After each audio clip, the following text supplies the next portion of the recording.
김용태 최고위원님. 예. 네. 네. 저한테 또 어떤 질문을? 어떤 질문이 아니라 어떤 얘기 하고 싶으세요? 뭐 질문을 해주시죠. 김정숙 여사 공식 행사의 의상에 대해서 문제가 있습니까? 저는 문제가 있다고 보십니까? 우리 법원이 이미 청와대 비서실의 특활비라든지 아니면 영부인의 어떤 의전 비용에 대해서 공개하라고 판결한 바가 있고요. 저는 여기에 대해서 청와대가 이행해야 된다고 생각합니다. 그리고 오늘 청와대에서 답변이 있었는데 저는 본질을 피해가는 답변이라고 생각합니다. 많은 국민들께서 영부인의 어떤 의혹에 대해서 알 권리가 있는데 청와대가 본질을 자꾸 피해가면서 알맹이만 쏙 빼놓고 대답하는 것이 저는 오히려 국민 분노만 더 사고 있다 이렇게 생각합니다. 지금 근데 김정숙 여사가 뭘 잘못한 부분이 있습니까? 그러니까 그런 의혹들, 어떤 영부인의 사치라든지 이런 거에 대해서 특활비로 집행했느냐 안 했느냐가 많은 국민들이 궁금해하는데 청와대는 이제 그런 적이 없다고 하는데 저는 이런 문제가 당당하면 내역을 공개하면 된다라고 생각합니다. 저는 이 기사가 나왔길래 이제 봤는데 그래서 근거가 뭔지를 계속 찾아보려고 했어요. 그러니까 그렇게 주장하는 근거가 있기 때문일 텐데 도무지 그 근거가 뭔지를 모르겠어요. 그러니까 그 옷처럼 보인다.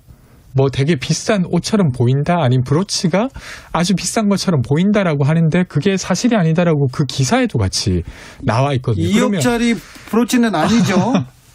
그러면 예를 들면 이런 겁니다. 지금 이제 대선이 치러졌고 그리고 이제 정권이 이양되고 있는 시기에 굳이 그 전 정부의 어떤 또 도덕적으로 별로 좋지 않다는 이야기를 막 하는데 저는 근거가 있다면 당연히 이야기할 수 있는 부분이라고 생각됩니다. 근데 그냥 이야기해보고 아닌 말고 식으로 또 이야기를 하는 것처럼 보여진단 말이죠. 근데 그게 아니라면 저는 충분히 타당히 문제제기할 수 있는 거라고 생각합니다. 근데 그 내용이 전혀 안 보이는 상태에서 그런 의혹이 있다 이렇게 말씀을 하시니까 그러니까 영부인께서 입고 다니셨던 옷이라든지 이런 브랜드가 굉장히 고가였다는 이야기들 많고 그런 의혹들이 많지 않습니까? 근데 이런 거에 대해서 국민들이 굉장히 많은 의혹을 제기하고 있고 지난 5년간 문재인 정권에서 어떤 이런 것을 국민신문고라든지 통해서 의혹을 해소하려는 과정들을 많이 보여왔지 않습니까?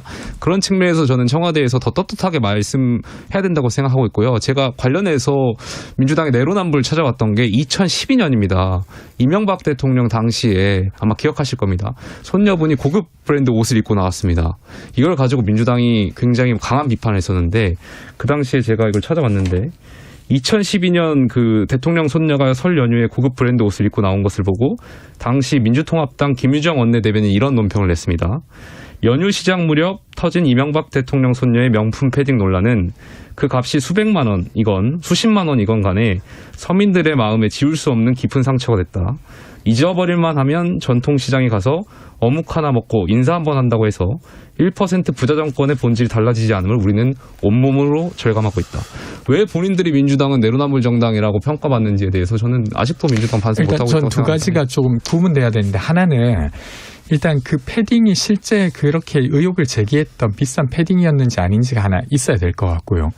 그렇다고 하면 어떤 이야기를 할 수는 있는데 저는 그런 문제제기 자체가 정당했다고 생각하지는 않습니다. 손자가 좀 비싼 옷을 입는다 한들 그게 왜 엄청 문제겠습니까? 부자예요. 수천억원대 부자예요. 네. 다스가 주인이니까요. 근데 이제 반대로 지금 이제 옷을 입었다는 의혹이라고 나와 있는데 제가 기사를 찾아보니까 그게 아니라고 같이 기사에 달려 있어요. 그럼 뭘 근거로 지금 그런 의혹이 있다라고 말하시는지가 이제 궁금한 겁니다. 제가. 브로치뿐만이 아니라 영부인께서 입고 있는 그런 의상들 자체가 많은 국민들께서 고가인 것으로 알고 계시잖아요. 그러니까 이런 의혹들 계속 불거지고 있고 저는 물론 말씀하신 대로 영부인께서 비싼 옷을 입는 것이 비난의 대상이 된다고 생각하지 않습니다. 뭐 당연히 능력이 되면은 비싼 옷을 입을 수도 있겠죠. 근데 많은 국민들은 과연 이 돈이 어디서 나왔느냐가 궁금해 하시는 거고 이런 의혹이 지금 굉장히 많습니다. 그래서 과거에 민주당도 그런 의혹에 있어서 국민의 알 권리를 굉장히 강하게 주장하지 않았습니까? 저는 민주당이 당연히 김용태 최고위원님, 공인이어서 이렇게 물어봐야 되는데 옷 되게 멋있어요, 예뻐요 얘기해놓고 어디서 샀어요 이렇게 물어볼 수는 있는데 어떻게 샀어요 이렇게 해가지고 어느 돈으로 샀어요? 그다음에 통장가요? 이거는 아닐 텐데. 그러니까 통장을 깔아는 게 아니라 저는 특활비 내역을 그래서 공개하면 된다고 생각합니다. 특활비를 네. 박근혜 전 대통령도 이명박 전 대통령도 그 전 정권에서도 아무도 공개한 적이 없어요. 과거에 민주당에 있을 때 문재인 대통령 당시에 이제 당 대표로서 비대위원장을 하실 때 특활비에 대해서 어떻게 말씀하셨습니까? 근데 이제 저는 이런 건데. 민주당이 왜 내로남불이라는 것이 바로 이 지점에 있다니까요. 이 옷이 정말로 되게 지금 아까 말했던 고가라고 하는 게 확인되었고, 그리고 그것이 사비로 사기에는 아주 어려운 것이었고, 뭐 이런 것들이 확인되고 나면 저는 그런 주장 할 수도 있다고 생각합니다. 근데 그런 주장이 지금 확인이 안 되지 않습니까? 아까 말한 거, 그런 의혹이 있다고는 이야기하셨지만 실제로 정말로 지금 여사가 사비로 사기 어려울 만큼의 어떤 돈으로 산 옷이 있다고 확인되지 않은 상태에서 특활비를 까라고 하는 게 네. 저는 좀 부적절하다. 저도 지금 특별활동비로 2만 원이라도 그 브로치를 산 2만 원이라도 특별활동비가 들어갔다면 이거는 정말 비판받아야 될 일인데 특별활동비가 지금 옷과의 그 연관관계는 아직은 없습니다. 그런데 애초에 시민단체가 공론화한 게 뭐였냐면 특별활동비를 폐지하자, 공개해라 이런 얘기가 있었고 옷 문제는 나중에 나와서 이게 두 개가 이게 지금 그 맞붙어가지고 그 이슈가 커진 거죠. 김용태 최고위원 여기까지는 보죠. 예. 그래서 그러면 앞으로 특별활동비에 대해서는 조금 논의가 있어야 될 것 같아요. 그죠? 저는 뭐 문제가 된다면 당연히 논의가 돼야 된다고 생각하고 있고 결국에 우리 법원이 판결을 했지 않습니까? 지금 그런 시민단체의 고발 내용을 가지고 이제 대통령 비서실의 특별활동비라든지 아니면 영부인의 의전 비용을 공개하라고 네. 법원이 판결했고요. 그러면 예. 국민의힘에서도 이제 특별활동비를 공개하는 거는 겁니까? 이제 동의하시는 거죠? 저는 문제가 있다면 지금 계속 이렇게 국민의힘이 뭐 말씀하신 대로 계속 이렇게 말씀하면 물타기라고 생각하고 있고요. 물론 문제가 있다면 저는 관계기관의 수사를 받아야 되고 공개를 해야 될 필요가 있다면 공개를 해야 된다고 생각됩니다. 네. 네. 문제가 있다면 수사를 해야죠.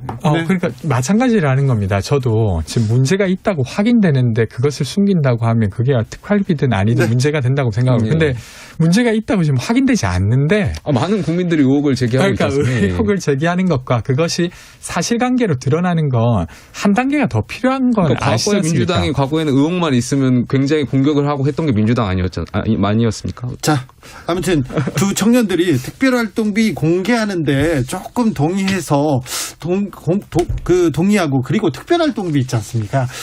폐지까지 한번 가보자고요. 제 생각은 그래요, 좀. 뭐 그렇죠. 정권이 바뀔 때마다 특별활동비 문제가 되기도 했어요. 저는 폐지에 대해서는 좀 다른 문제라고 생각됩니다. 그래요? 떳떳하게 투명하게 공개해서 사용하면 되는 것이라고 생각합니다. 일단은 그렇게 보고 거기까지 좀 생각해 봅시다. 네네. 네. 자, 다른 것도 물어볼 게 많아요, 청년들한테. 자, 더불어민주당 청년 정치인들이 양산 통도사를 갔습니다. 송영길 전 대표를 딱 만났는데, 요거 어떻게 생각하십니까? 권지웅. 저는 어쨌든 지금 당내에서 네. 최선의 후보를 찾기 위해 각 구성원들이 서로 노력하는 거라고 생각하고요. 네. 근데 이제 어떤 후보가 결정되는가는 아직 절차가 남아 있어요. 그래서 그 부분은 좀 더 지켜봐야 되지 않을까. 네. 어떻게 보셨어요, 김용태 민주당 최고위원은? 입장에서는 서울시장 선거가 굉장히 어려운 선거라고 저는 생각됩니다. 네, 어렵죠. 지난 대선 결과를 보면 저희 국민의힘에 조금이라도 더 유리한 선거 결과가 나왔기 때문에 그렇기 때문에 민주당에서 조금 더 많은 국민들께 좀 과거의 민주당의 영광을 되찾기 위해서라도 정말 후보를 찾는데 굉장히 어려움이 있을 거라고 생각되고요. 송영길 대표께서 출마하는 것 자체가 저는 당을 위해서 희생하는 거라고 생각됩니다. 그래서 그래요? 예, 뭐 좀 고민해 보시고 송영길 대표의 어떤 판단이 있지 않을까 이렇게 생각됩니다. 네. 송영길 전 대표가 나왔으면 좋겠어요? 저는 뭐 누가 나오시든지 누가 나와도 땡깁니까? 저희 후보께서 이기지 않을까 생각됩니다. 그렇습니까? 네, 자신이 만만합니다.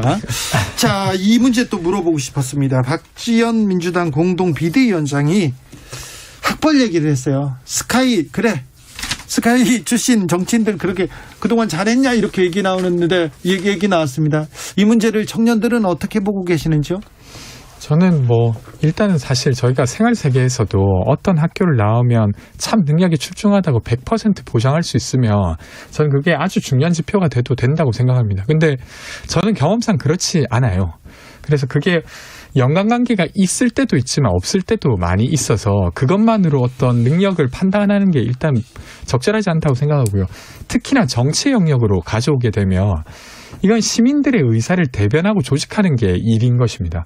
근데 그런 면에서 박지원 위원장 같은 경우에는 N번방이라고 하는 한국 사회에 잘 드러나지 않았던 문제를 드러내고 그것이 해결되는 데까지 역할을 한 사람이에요. 그러면 정치적으로 보면 아주 훌륭한 이력이 있는 것이죠. 뭔가를 이룬 사람이죠. 네. 그러니까 정치적으로 무언가를 이룬 것이죠. 근데 이걸 다시 왜소하게 넌 학벌이 이러저러하니까 이렇게 이야기하는 것 자체가 저는 아주 답답하게 느껴졌습니다. 정치를 아주 왜소하게 만들 뿐만 아니라 그것이 이제 제대로 된 능력주의라고 느껴지지도 않았던 부분입니다. 저도 비슷한 생각이지만 이 박지원 비대위원장이 왜 이런 표현에는 잘 모르겠습니다. 그러니까 저도 스카이 출신이 아니고 많은 국민들께서 결국에 정치인을 판단할 때는 국민들께서 판단을 해주실 거고 저는 글쎄 스카이 뭐 학벌과 정치가 어떤 연관관계가 있는지까지는 저도 잘 모르겠습니다. 그래서 네. 많은 국민들께서 판단해 주시면 될 거라고 생각됩니다. 네네.